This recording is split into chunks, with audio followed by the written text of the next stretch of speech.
All right, thank you everyone for joining us today for the small business update for relief and the different programs that are out there. Today we have Karen McCumber from the Chamber. She's also a small business owner. She'll introduce herself. Christy Farantel from the Chamber.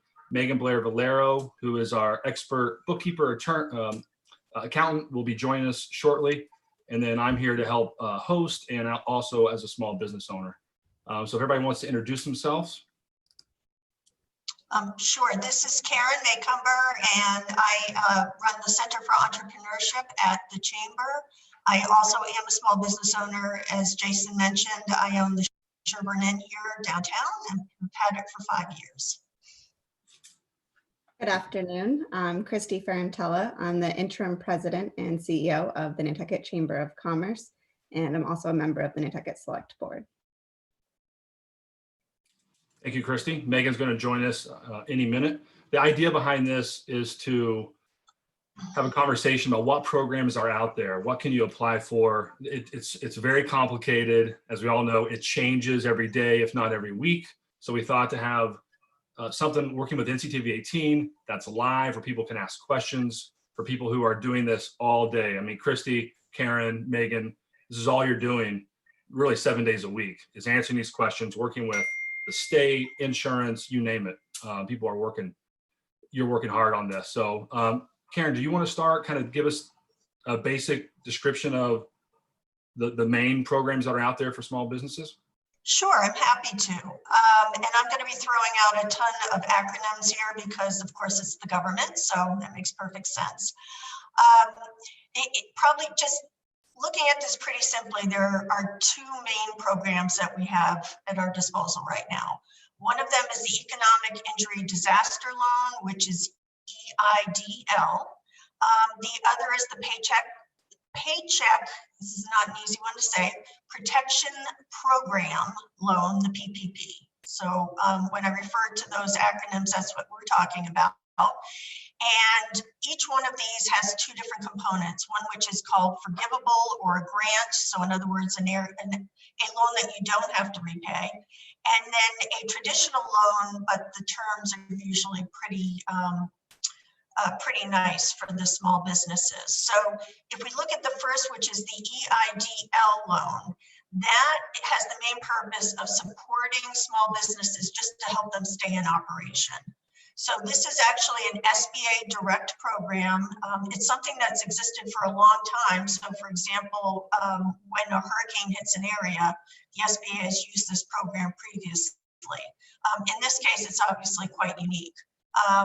Generally with the SBA, the eligibility is that the company has to have about 500 or less employees. There are some limits to revenue as well. I think most of the folks joining us today probably fall well within those parameters.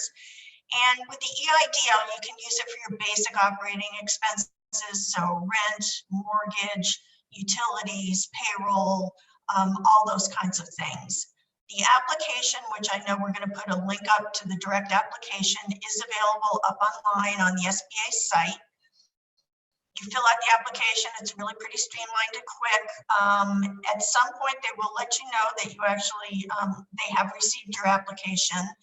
We can't tell you how long it's going to take for them to actually go through these. I can tell you that I myself started my application the day that they opened this up, which was almost 2.5 weeks ago. I have received a confirmation that they got it. That's the last communication I've had. And with this, the important part is that you can check a box that says that you would like the advance. And what the SBA has realized is because it's going to take them several weeks to get this stuff out and going, you can go ahead and apply for an advance on this loan that is direct deposited into your business bank account. So when you fill out the application, you're going to give your direct deposit information.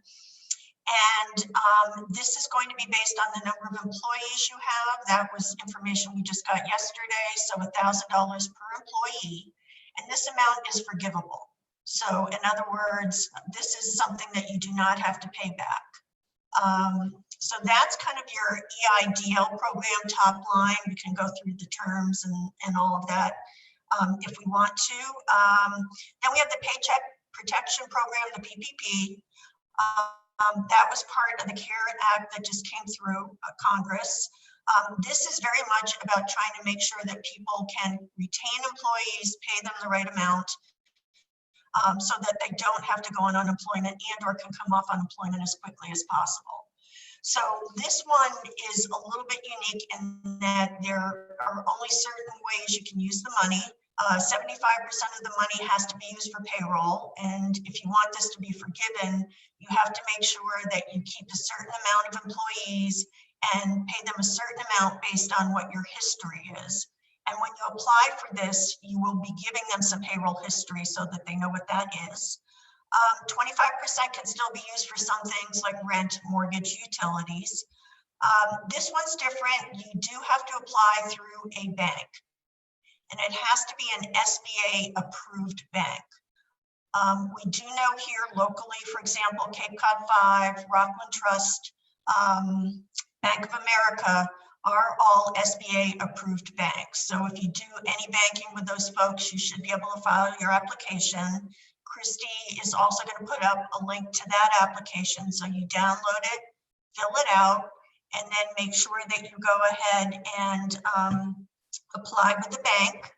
And in this one, again, there's the forgivable component, and there's also the option to get a larger loan with an interest of 1% and payment terms up to 2 years. So that's a real kind of top line overview of what those two loans are.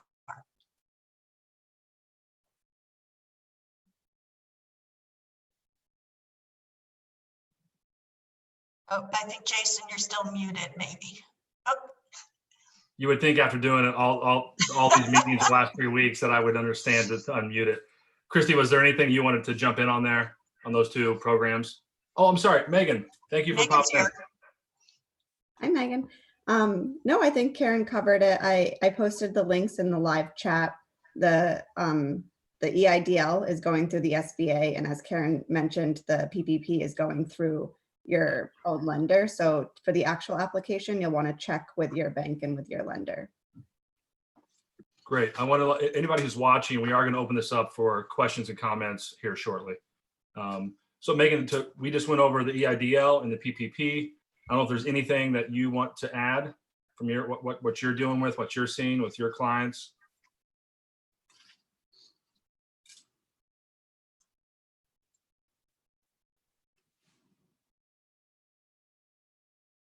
All right, is she muted?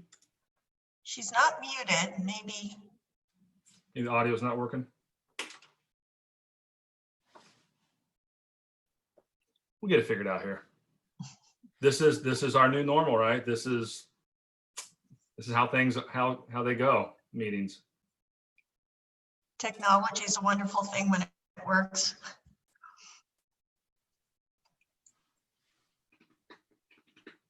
Nope, nothing yet there, Megan.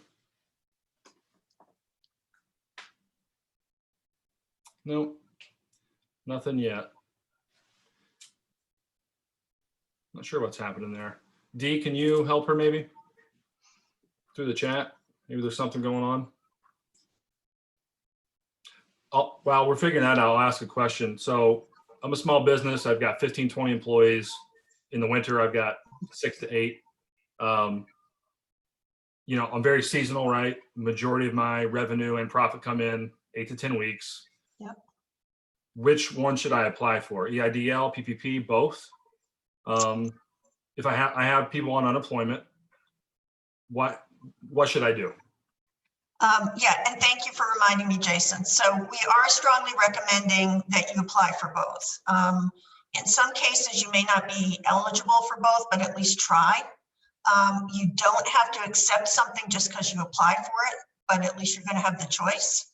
And what we've been told is that the PPP, if you do have employees and you do get that loan, you're probably going to want to take that because a larger portion of that is forgivable. If you do maintain the employees versus the EIDL, where it's a maximum of 10,000 that's forgivable, or 1,000 per employee up to 10 employees. But again, we're just telling everybody, please apply for both. You may need both. What you do want to make sure you do is if you apply for both and get both, you have to use them for different things. So in other words, you can't double dip. You can't say you're using each one of them for payroll for the exact same time frame. Meg, did you get back on? Let me check to see if her audio is working. Okay. We can see her. Yeah, I can see her.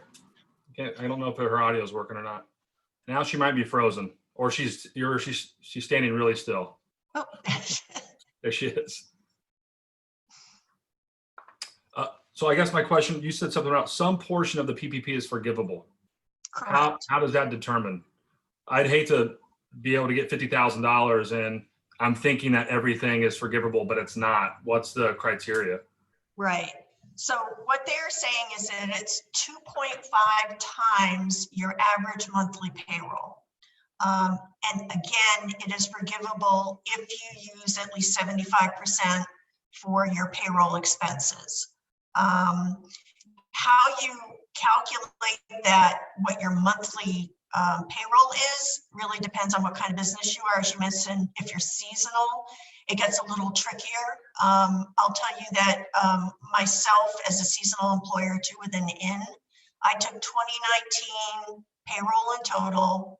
I divided it by 9 months, which is the number of months that I'm actually in business. And that's the figure I used for my average.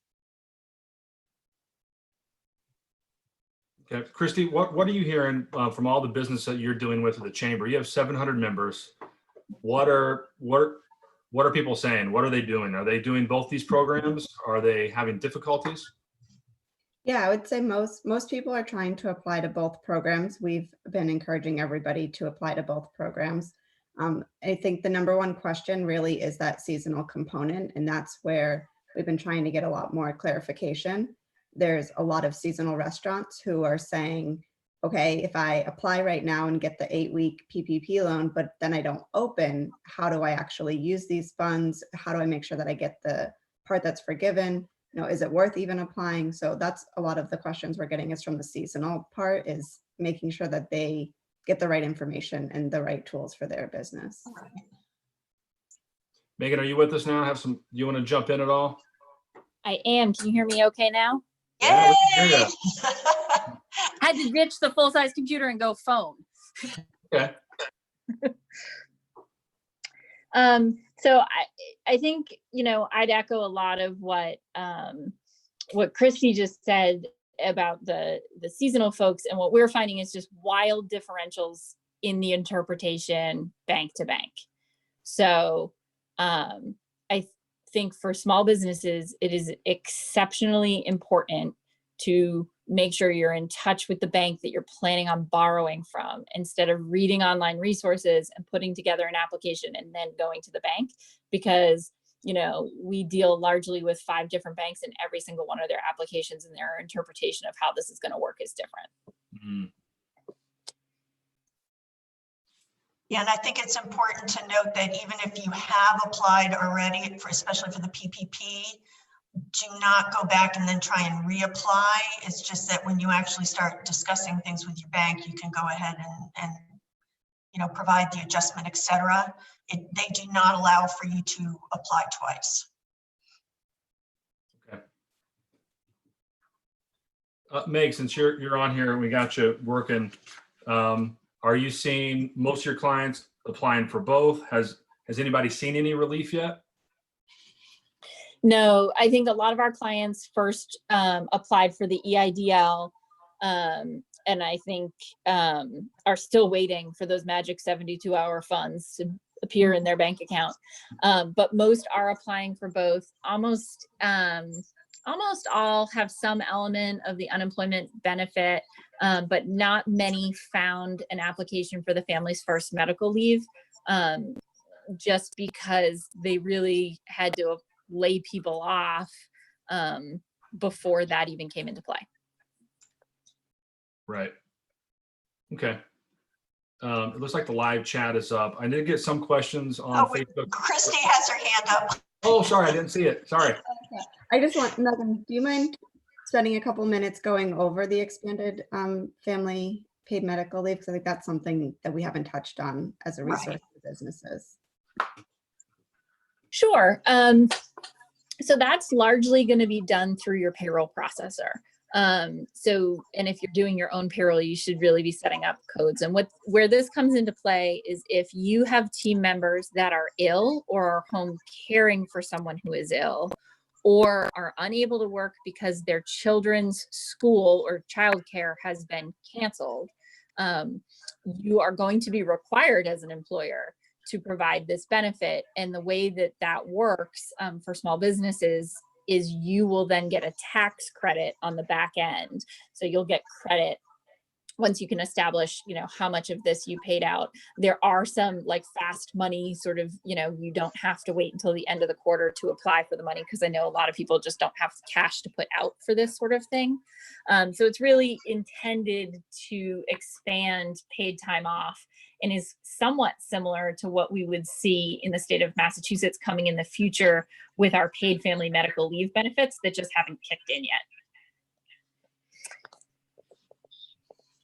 Karen, Christy, anything on that before I go with some questions? No, Thank you.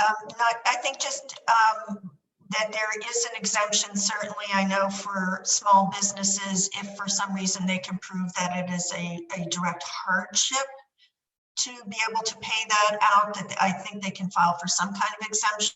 And again, Megan, you probably would know better than I on that. But I think if you can prove that you're going to go out of business trying to comply and do that, you can actually get a waiver if you're under 50 employees, 25 employees, something like that. I haven't seen any waivers. I've only ever seen the expedited, instead of waiting for the credit, that there's like a fast track to recoup the dollars, because in theory, Okay. you should be net zero on it because the government's going to cover it. Okay, gotcha. Okay, one of the questions I got today before this started was 1099 workers. Where do they fall in on all this? Self-employed. Yeah, Megan, do you want to take that? They're in a big old donut hole. Where they are going to find benefit, rather than focus on the negative and the places they're not, because that's a long list. Where they will find benefit is if you are an independent contractor. So you're a freelance graphic designer, or maybe you're a carpenter that works as an independent contractor for a construction company, you are going to be eligible, and Christy's probably got even better information than I do on this, under the payment protection loans. Right. Or sorry, paycheck protection loans. You're going to be able to apply on April 10th. So it's just a later start date. We haven't seen great clarity from all of the banks around how exactly this will work, but it's generally going to be something like your adjusted net profit from your 2019 tax returns. Some banks are even going to allow for a 2018 return and a 2019 P&L, like if you haven't had your taxes prepared yet. So it's some variation of net profit is how they're going to come up with what that benefit is to you. So Megan, Karen, Christy, would you suggest self-employed, 1099 workers to start this process now and start working with your bank if it's SBA approved, and then be ready for the 10th? Yes. Okay. Yeah, this is it's always any of this, it's kind of a first come, first grab in some ways. There are limited funds, even though it's 350 billion. There's an awful lot of folks that are applying for this. The other I'm sorry, go ahead. I was just going to say, the other thing to note is if you do have 1099 contractors, you don't include them in your PPP application.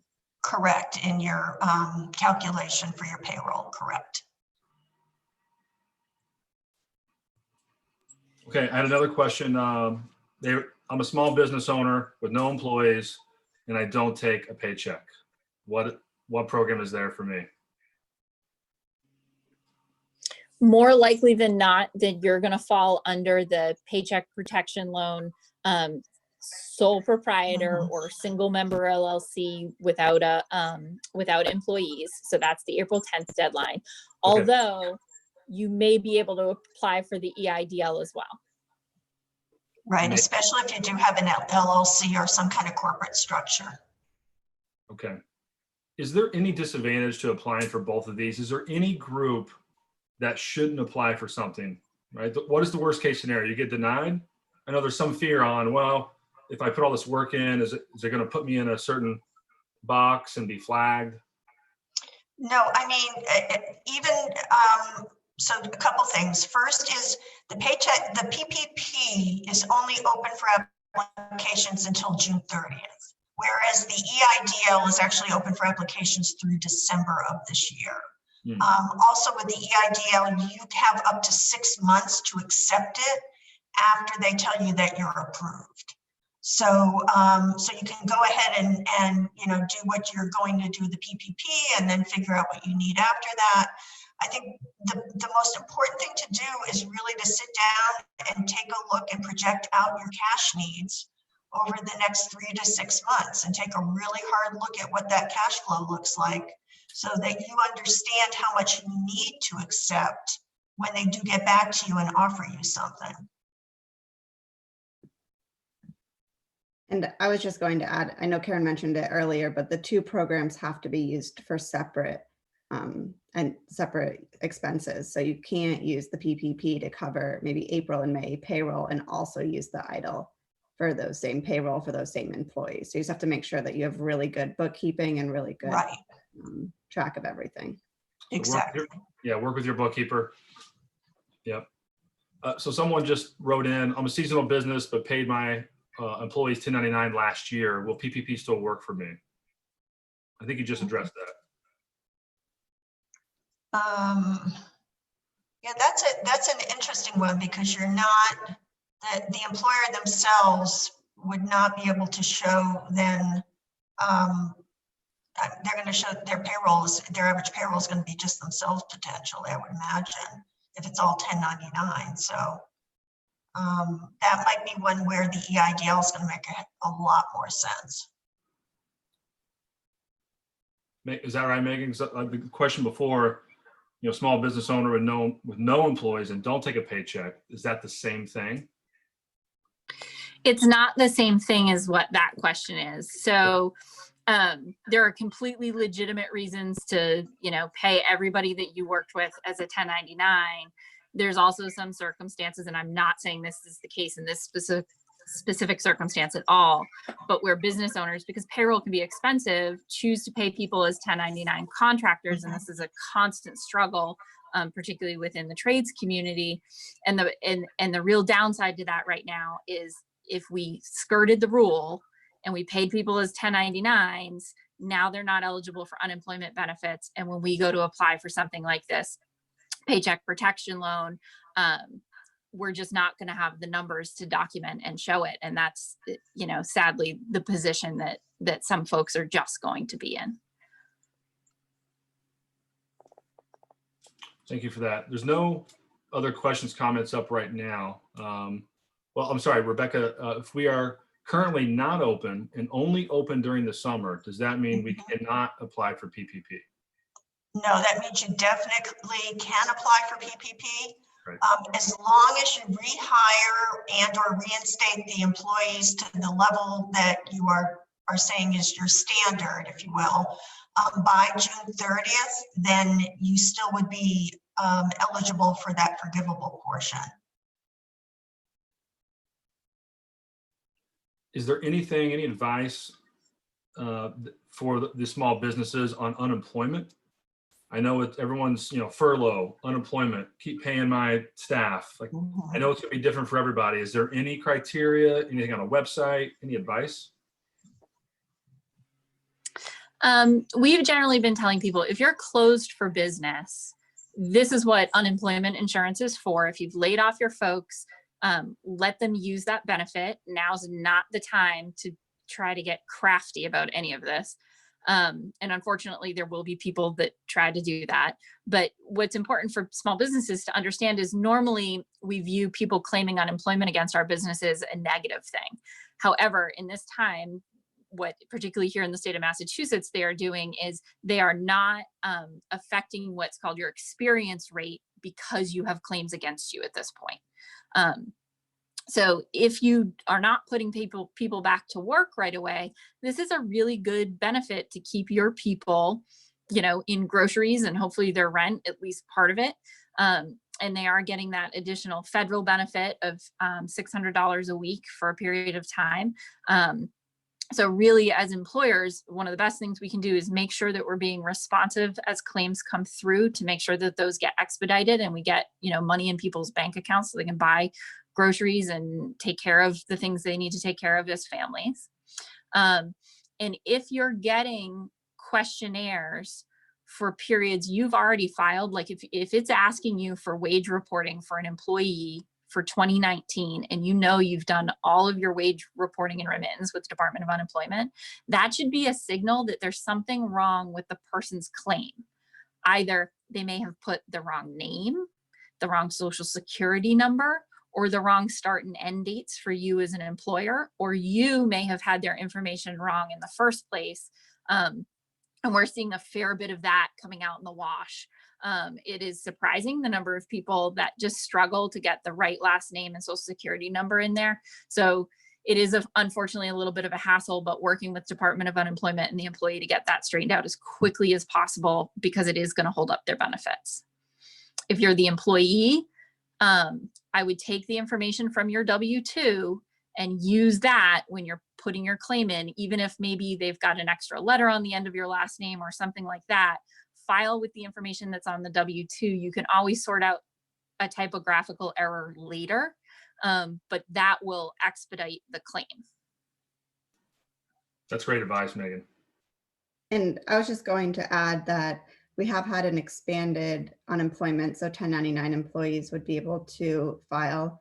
And right now that's not available or up and running yet, but it will be retroactive. So I know it's hard to sit tight, but as soon as it does open up, you will be able to receive the funds, I believe, back to February 27th, or it's either February 27th or January 27th.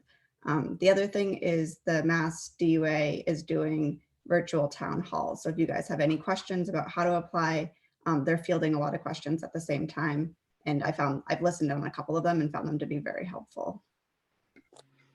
Yeah, and employers, if you've laid people off, it's really helpful if you give them your proper business name, your legal business name, your EIN number, and their date of termination, and potentially their start and end dates of work for you, so that they don't have to go find that information, because that also will expedite the claim.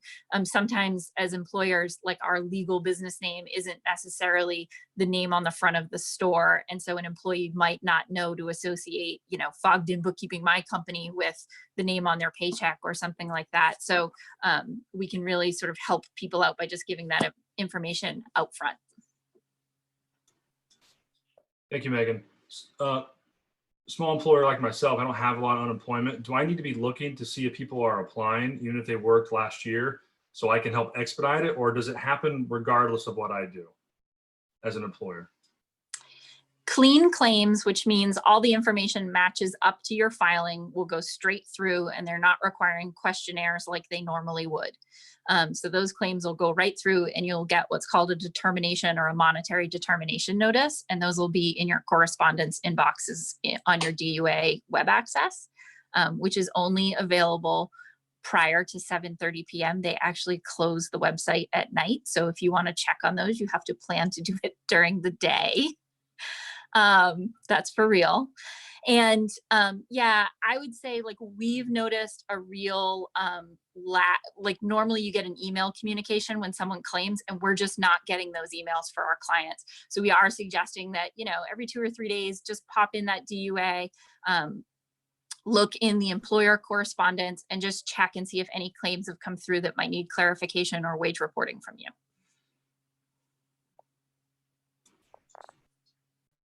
Here, back to the PPP. Is it correct that PPP can be used to pay employees even if you are closed and they are not working? Christy? I was on a call with the U.S. Chamber of Commerce with a couple of senators, and what they recommended is it was their intent to have businesses maintain that relationship and pay their employers even if they aren't working, to give cash into their the economy and to their employers. it was also meant to help businesses keep the employees on staff so that as soon as you can open, you would kind of be ready and able to. And that was just the recommendation from the US Senator as to kind of why they thought this program would work. I think Megan mentioned earlier, right now is also a good time to use the unemployment insurance if you need it. But the PPP program would allow you to pay full wages and benefits to your employees. Anybody else on that? Before we move on? Okay. If you take the PPP as your primary tool and also take the EIDL, what is the interest rate to pay back the EIDL? 3.75%, I believe, for for-profits and 2.75% for nonprofits. And you do get to defer that loan for 1 year. You get to defer the EIDL longer than the PPP. I think one thing just to do remember though, with the PPP, it does have a balloon payment. So it is only it's 2 years and they amortize it over 10 years. But at the end of 2 years, you do have to pay it all off. And that one's the 1%, whereas the EIDL, it can be paid off over 30 years. So depending on the size of what the loan is in your plans, that may impact the fact that the higher rate might actually still make sense. And Megan or Karen, I think I heard today that if you got the PPP loan, you would have to roll your EIDL loan into that. So would that change any of those facts? I know I saw something about the fact that that you do have to, I think you have to roll the EIDL into the PPP. And Megan, please jump in here because I'm still trying to follow all the different things. I know that if you get the 10,000 or whatever your advance is from the EIDL, that is deducted from what you can get from the PPP. And I do believe I saw something about the fact that one would have to be rolled into the other if you were approved for both.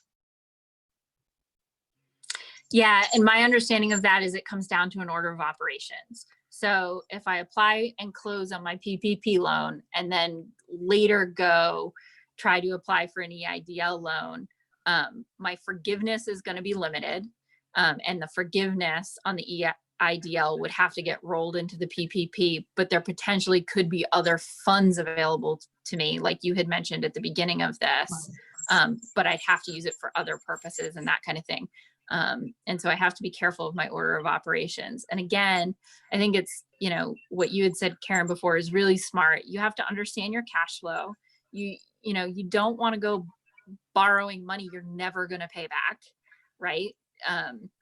We want to get through this period, but we don't want to just put this mindset and we hear a little bit of this of like, it's free money and everybody gets excited because it's not free money. You are going to have some element of forgiveness, but there is a need to repay. And so if you're a business whose net profit is $1,000 a year, you don't want a $100,000 loan. Right. And also, you should be clear, you cannot go after these loans to try and refinance other loans that you might have. So for example, the EIDL, if you have a 30-year commercial property at 8%, you can't go back and try and get the EI just to refi that mortgage. Thank you, Karen and Megan. Another question, if you accept a loan, how long are you committing to maintaining a comparable old level of payroll? Is it smarter to just cut your payroll and not hire seasonal people, et cetera? And they're referring to the PPP, I assume? I would think so, if they threw in payroll. And Megan, please feel free to jump in here too.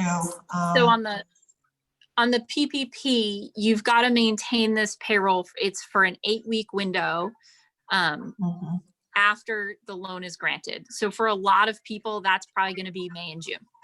but it has to end June 30th. So you've got to squeeze in 8 weeks somewhere. So a lot of this is going to come down to how fast our banks can process these loans.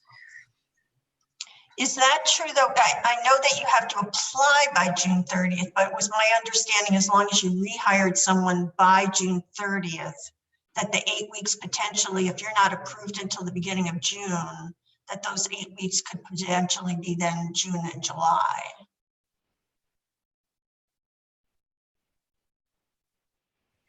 Christy, do you have other clarification on that? My understanding is that you could do a look back on your May and June activity, but that the 8 week period is supposed to be within that window. But I could totally stand corrected on that. Yeah, I was gonna say, I think that's something that we can look into and get clarification on. I too had heard you could look back, so you could, if you get approved, say May 1st, you could use the funds for April payroll. Again, kind of, it can be an 8 week period, but that I think we need to clarify. Right, especially if you have to rehire, and if your payroll was already not there because you weren't open. I think, as you all can see, there's a lot of questions still about this. I think it's going to be a tough fit for some seasonal employers for sure. Yeah, as you were talking about this, someone texted me because they were having problems. They're a seasonal business, and same thing. The banks can't answer this. Do I have until June 30th to start paying people? Right. As in, can I start tracking the 8 weeks of payroll starting June 1st through July 30th? That would show the government and the bank 8 weeks of payroll. This is pretty much the same thing you were just addressing, right? I think so. So Megan doesn't know and the banks don't know. Yeah, and I think whatever that period is, like what your tax filing basis, if you're cash or accrual, is sort of dictating your loan application reporting periods and so on. So I think it'll come down to a little bit of discretion on behalf of the SBA lender about accounting basis, frankly, and those kind of things, because I think there's they've got some leniency in there.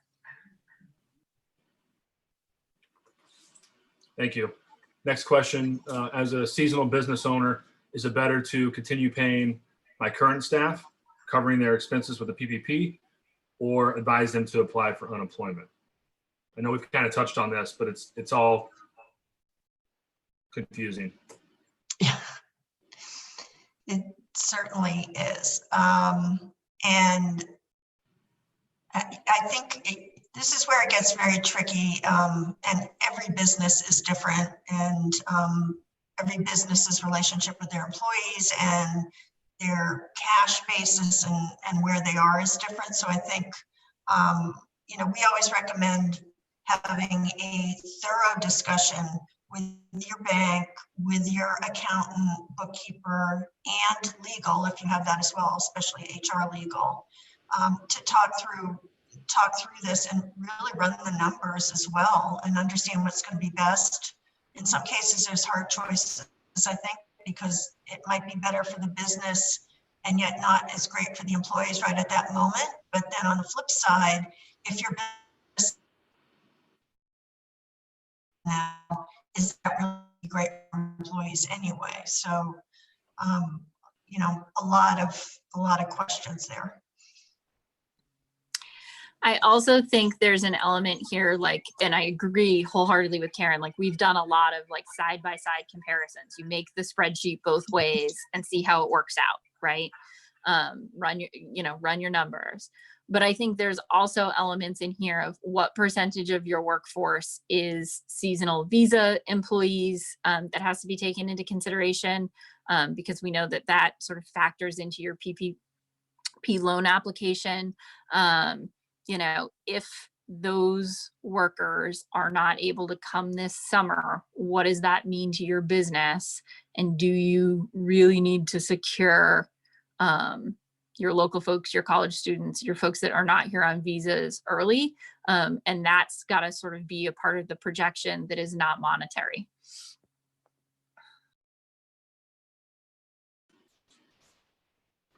Thank you for that. It sounds like we need to do this at least once a week, or somebody does, or we all need some kind of EIDL PPP therapist or consultant that we can talk to on a daily basis. Yes, and I just wanted So to, Bob I Wine know- count as a therapist? I just wanted to add that we're talking a lot about small business eligibility, and nonprofits, 501c3s are eligible for a lot of these programs. The other C3s, such as C4, C5, C6, are not. So definitely be in touch with, your accountant and your banker and legal and everything to see what you are eligible to apply for. Another question, with the PPP, if we follow the guidelines and use 75% for payroll, 25% utilities, is it 100% forgivable, or is it dependent on the bank? I think we asked this in the very beginning, I think.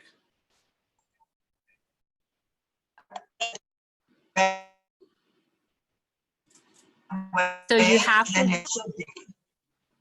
But Megan, you jump in if you know something.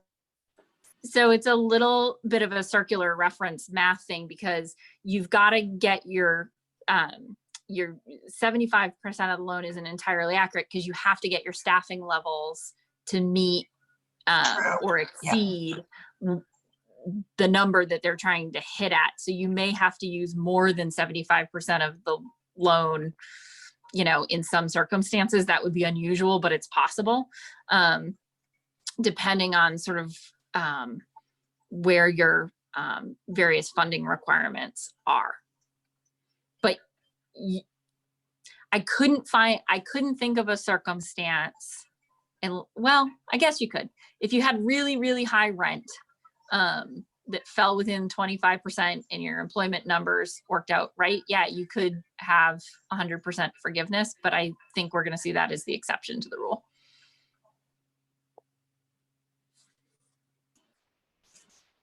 Is there anything else that we need to cover? I don't have any more questions right now.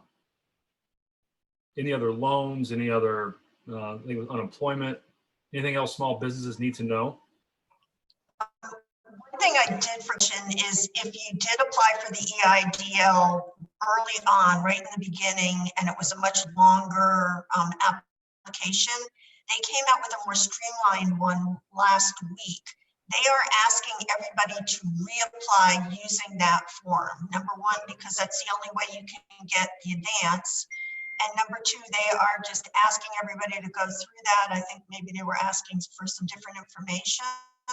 You still supposedly keep your place in line. So if you were the second person in the world to apply back with the old form, in theory with this, you still have your place as number two.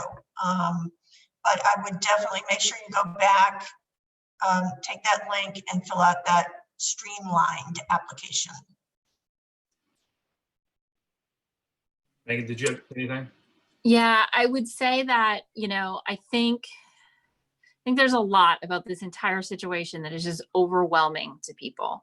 Mm-hmm. And I know in business finance, on a good day, under normal circumstances, sometimes we want to ostrich this and put our head in the sand and not really look at the stack of bills or the loan that's coming due or the finance component. And what I have to say on that is really knowing how deep the hole is, or knowing what the situation is, can be a relief. And now is probably not the time, as long as you can, like within the realm of your own mental health and well-being, get a hold of your numbers, keep up with your bookkeeping, understand what that debt load is. You're dealing with an informed decision-making process, and you've got your hands around what's really happening. Because a lot of times our perception of how good or how bad something is very tied to our emotions and not to statistical data. And right now, statistical data is your friend. And if you're working with a bookkeeper and you're like, I just can't afford to pay somebody right now, I know we're extending much more generous terms to our clients. Not everybody may be able to afford to do that, but you can ask. You can maybe, do this in a more basic way, whether it be in Excel or even pen and paper in the meantime, but don't walk away from this stuff, because what's going to happen is at some point you're going to need this information. And if you let it get really far behind, it's going to be that much bigger of a task, and it's going to all of a sudden be an emergency.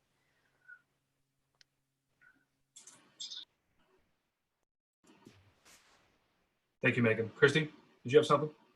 Oh, just a general comment that I know everybody is feeling that everything's changing day by day and feeling a little bit frustrated that maybe the banks don't know or we don't know. And, you know, we're all doing the best that we can and keep up to date. I know Fogged In Bookkeeping has a great blog. I've been watching everything that Megan posts, all those updates. The Chamber has a good resource page. Rogers Gray has a great resource page. So, and I know there's a lot of reading, and this Q&A is a lot faster and quicker to get your questions, but there are a lot of resources out there, and we're all trying to figure it out at the same time. And as soon as we have updates, we'll get them through to you. My wife, who's in the nonprofit world, says her go-to is the Chamber. It's been the easiest thing to understand and pull all her questions that she has for her and her board and her employees.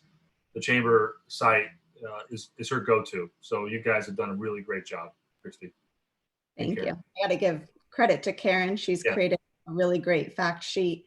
It's right at the top of our website. Good FAQ between the two programs and which one you might want to apply for. I would also just like to put a plug in, even though the website's not ready yet, we will make a lot. But we are launching a website that's called Keep the Rock Solid. As part of that, it's going to be all kinds of resources for small business owners, as well as a place where people who want to donate in order to help business owners. So it's going to be a portal for kind of all things giving and getting. We hope to have that available by the end of this week to start, so we will let you all know about that. But please do keep your eyes open for that. I think it's going to be a great resource for everyone as well. What was the name of that? You jumped in and out. I couldn't catch it. I'm sorry. Keep the Rock Solid. Okay. Keep the Rock Solid. Yes. Anything else out there that small business need to be aware of? If there's one or two places, I don't love to read. I don't love going to a website and trying to figure everything out. I need to talk and listen. But if I was going to the site, Christy, to the Chamber, what webinar, what do I really need to focus on? What should I read? I personally think the Rogers Gray webinar, it's every Friday at 10 a.m. and they've been updating based on what regulations have gone through or updated information. They've had information on the it's FFCRA, it's the expanded medical leave information. And then they also have been focused on the PPP and EIDL loans. And I found that to be, it's about an hour and 15 minutes every Friday. I log in and listen to those updates. And then they also have them on their website. So if you missed it, you could go back and listen. How much is it? Oh, sorry, go ahead. Go ahead, Megan. Oh, and I was just going to add, and Christy saying Rogers and Gray made me think of it. You know, I think a lot of business owners have sort of reached out to their insurance companies to investigate the idea of business interruption insurance. And the majority of brokers are going to come back and say no, but we are receiving advice from some larger companies like Eastern Insurance that are telling their client base to put in a claim, even if you anticipate that it will be denied, because if it becomes case law in the future, or if there is a shift as this shakes out, if you put in a claim, even if it was denied, you may have recourse to go back. But if you wait too long, you may be outside the claim window. So this would be considered, like, you can look within your policy documents around biological contamination, which doesn't necessarily have to be fire or physical damage to your building. And so they are feeling that there may be some recourse in the future. So that's a conversation to have with your insurance company. And Christy, for the Rogers Gray webinar, if you just go to their website, all that information's there, previous ones, future ones. You said Friday at 10 a.m. Yes, and I'll post the link to this in the chat. Okay. I did see one other question from Nicole. If you are a single employer LLC at this time, but had another employee in the fall, would you just figure out 100% of your own payroll costs now instead of averaging out using former employees? So no. So if you had an employee back last fall, you would do the 2019 or the last 4-quarter look back period, including that employee, and it actually would make you eligible to apply now instead of on April 10th.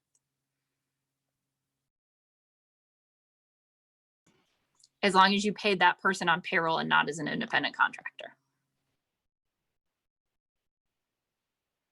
I got a text question for somebody that's not working for him over here. Can you ask if there is a direct connect phone number to ask questions to the SBA?